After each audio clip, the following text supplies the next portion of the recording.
Vet Scoop TV. I'm sitting here with Sean Lang, who's the CISO at Library of Congress. Welcome. Thank you. Talk a little bit about what's been the most successful tech endeavor in the Library of Congress. Well, we've had lots of successful endeavors at the library, especially with technology. But I would say personally, the one I've been responsible for was our initiative with DHS Science and Technology Directorate and their R&D programs. DHS has an initiative where they take cybersecurity research, fund it, and then that research goes through various stages and eventually comes to fruition as a product. Our role at the library was actually taking these products and providing feedback and testing within our environment. In some cases, we were able to actually deploy these technologies to augment a need the library has. And with budgets being what they are, having any additional bit of help in the cybersecurity realm is a great deal of benefit to the library. So I would have to say that's probably the most successful initiative we've had. I'm talking about cybersecurity. So are the incentives for adopting of the cybersecurity framework that's being floated by the White House appropriate, and which should be adopted? Well, asking a security person what security initiatives should be adopted, of course the answer is everything. All of them. I think the incentives are good. With any initiative, especially dealing with private sector, for it to be successful, there has to be time. I think eventually what we'll get is we will get full adoption. Initially, you're going to see a lot of the larger organizations, CDCs, go ahead and start deploying the various tiers and showing their maturity and almost wearing that as like a badge.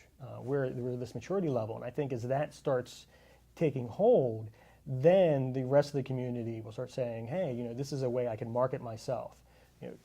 We protect your data this way.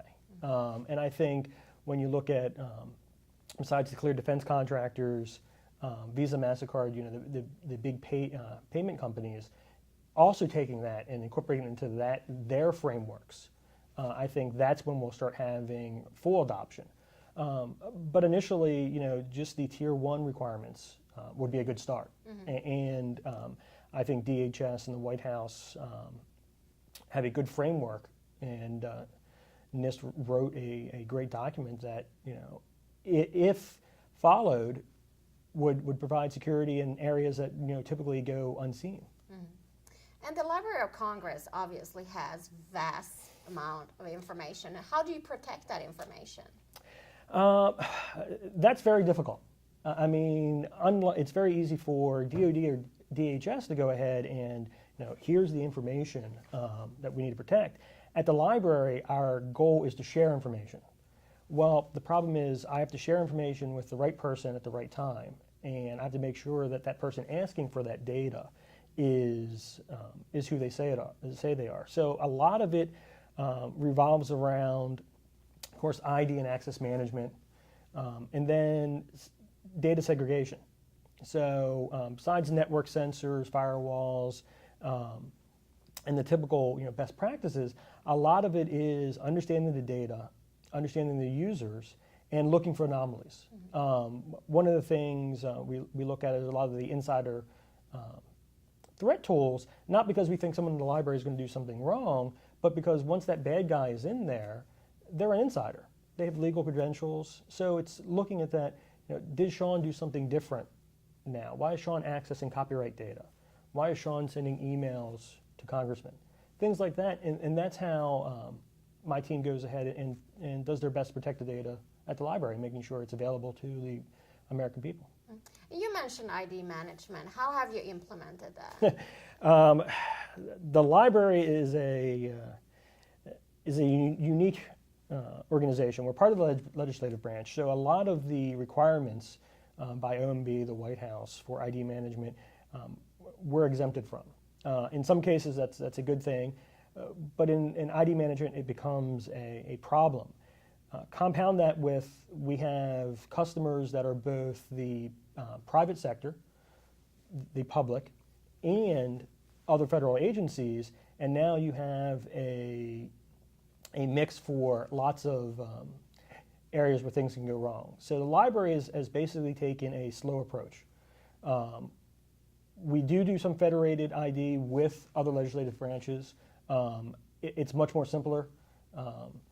Still the old password and username, but we are reaching out to our other federal partners and trying to start joining the federal FICAM and other federal initiatives to make sure that we're in step. The other thing is making sure that our business partners in the commercial world are also looking at this so we can have one solution. Nothing spells disaster than having 15 or 20 different solutions for each customer, and then me as the security guy having to actually maintain control of that. Sean, it's been a pleasure having you on FedScoop TV. We appreciate it. Thank you. It's been fun.